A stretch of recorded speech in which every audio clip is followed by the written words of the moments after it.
আমাকে তারা আমার যে প্রমোশন সেই প্রমোশনটা আটকে দেয়। মনে করেন আমার যে অপেক্ষাধীন পিরিয়ড প্রবেশনারি পিরিয়ডটা সাধারণত কোনো শিক্ষক যখন চাকরিতে যোগদান করে সেদিন থেকেই 1 বছরের জন্য দেওয়া হয়। কিন্তু আমি যখন অ্যাসোসিয়েট প্রফেসর হিসেবে যোগদান করি 2008 সালে 2008 সালে যোগদান করার ওই দিন থেকেই আমাকে প্রবেশন 1 বছর দেওয়ার কথা, কিন্তু আমাকে প্রবেশন দেওয়া হয়েছে 12 বছর পরে 2019 সালে, 19 সালের শেষের দিকে।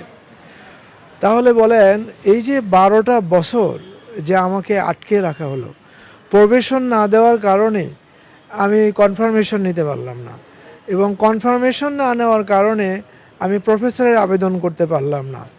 এইভাবে এই 12 বছরে আমার বেশ কয়েকজন ছাত্র তারা কিন্তু প্রফেসর হয়ে গেছে, তার 12 বছর টিচিং অভিজ্ঞতা নেই। আর আমি তখন 25 বছর টিচিং অভিজ্ঞতা এবং লন্ডন বিশ্ববিদ্যালয়ের পিএইচডি এবং সেখানকার গবেষণা ও শিক্ষকতার অভিজ্ঞতা নিয়ে আমাকে আরও 15 বছর আমি ফিরে আসার পরেও আমি প্রফেসর হতে পারিনি। এইভাবে আমি একে তিলে তিলে আমি নিঃশেষ হয়ে গেছি এবং আমি ঘুমাতে পারতাম না। আমি যে কোনো সময় আমার হার্ট অ্যাটাক হওয়ার ভয় ছিল, এবং আমি তখন মাত্র 5 মিনিটের সিদ্ধান্তে আমি এইসব চিন্তা এবং এইসব অত্যাচার নির্যাতন থেকে বাঁচার জন্য আমি 5 মিনিটের ডিসিশনে আমি চাকরি থেকে অবসর নেই। আমার বিভাগে অনেক অনিয়ম ছিল। বিভাগে অন্যরা আর্টিকেল 95% নিয়ে নিজের নামে তারা ছাপছে, এবং আরও আমাদের যে বিভাগে এই যে সেমিনার যে সংস্কার হয়েছে সেখানেও অনেক টাকা পয়সার হিসাব ছিল না, সেগুলো অভিযোগ দিয়েছি। এক আর 2 নাম্বার হচ্ছে আমি যে লন্ডনে যে বক্তৃতাটা দিয়েছিলাম 72 সংবিধান বিরোধী, এবং আমি একজন স্পষ্টবাদী জাতীয়তাবাদী ইসলামী ভাবধারার মানুষ, এটাও তারা সহ্য করতে পারে না।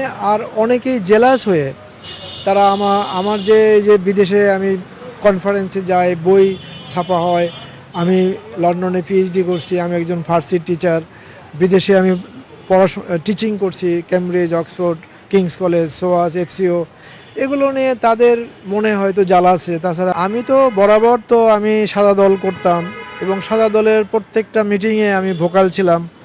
আরেফিন স্যারের সময়, তারপরে আজাদ স্যারের সময়, মানে প্রত্যেকটা মিটিংয়ে আমি জোরালো বক্তব্য রাখছি, এবং আমি অত্যন্ত স্পষ্টবাদী মানুষ। এটা তো তাদের জন্য একটা তাদের কৌশল ছিল যে যারা এই ধরনের স্পষ্টবাদী তাদের দলের না, তাদের উপরে চাপ সৃষ্টি করে তারা তাদেরকে দলে ভিড়াইছে। এরকম আগে অনেকেই এরকম তাদের দলে আত্মসমর্পণ করেছে, কিন্তু আমি তা করিনি। আমি আমার বিশ্বাস এবং আস্থা, আমার ব্যক্তিত্বের উপরে আমি অটল ছিলাম। একজন শিক্ষকের 6 জন যদি তার ছাত্র তার সিনিয়র হয়ে যায়, প্রফেসর হয়ে যায়, শুধু বিভাগে তো 6 জন, সারা বিশ্ববিদ্যালয় হিসাব করলে আমার প্রায় 300-350 টিচার আমার সিনিয়র হয়ে গেছে যারা আমার জুনিয়র ছিল। তো এই অবস্থায় তো আমি যে বেঁচে ছিলাম এটাই তো বেশি। কিন্তু বর্তমান প্রশাসনের আওতায় যারা এই কমিটিতে ছিল সেখানে তারা আমার শুধু আমি চাকরিটা ইচ্ছে করে ছেড়ে দিয়েছি। মানে আমি যদি মরে যেতাম, আমি যদি আত্মহত্যা করে, আমি যদি মানে হার্ট অ্যাটাক করে পঙ্গু হয়ে থাকতাম, তাহলে মনে হয় এনারা খুশি হতেন। আর ওই সময় যে অবস্থা ছিল দেশের রাজনৈতিক সামাজিক, ওই সময় আমি মানসিকভাবে এত সন্ত্রস্ত যে আমি যে আবার আদালতে গিয়ে চাকরি করে আমার চাকরি ফিরে পাবো বা আদালতে চাকরি করব, এই ধরনের কোনো পরিবেশ তো ছিল না। এই জন্যই আমি মামলা করতে যাইনি। ফার্সি বিভাগকে আমিই প্রতিষ্ঠা করেছি বলা যায়। 44 বছর এখানে কোনো অনার্সে ছাত্র ছিল না। আমি ইরান থেকে পড়ে এসে আমি এখানে ছাত্র হয়ে এই বিভাগটা পরে আস্তে আস্তে ধীরে ধীরে আমি গড়ে তুলেছি। তো আজকে আমি এখানে চাকরি পাবো না। প্রধানমন্ত্রী মহোদয় তারেক রহমান তো বলেইছেন যে তিনি ন্যায়পরায়ণতা, তিনি মহানবী সাল্লাল্লাহু আলাইহি সাল্লামের ন্যায়পরায়ণতা অনুযায়ী তিনি শাসন কার্য চালাবেন।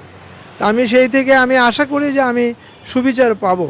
তা আমি ওখানে যে বৈষম্য বিরোধীতে যে আমি দরখাস্ত দিয়েছি সেখানেও আমি সুবিচার আশা করছি। আমি এখনও জানি না তারা কি ডিসিশন নেয়। আমি আশা করি তারা যদি আমার বিরুদ্ধে কোনো ডিসিশন নিয়ে থাকে, কারো পরামর্শে, কারো কুপরামর্শে, কোনো অজ্ঞতাবশত, আমি আজকে যে এই টেলিভিশনের মাধ্যমে আমি আমার বক্তব্য, আমার অবস্থান স্পষ্ট করলাম। আশা করি তারা আবার তাদের সিদ্ধান্ত পুনর্বিবেচনা করবেন।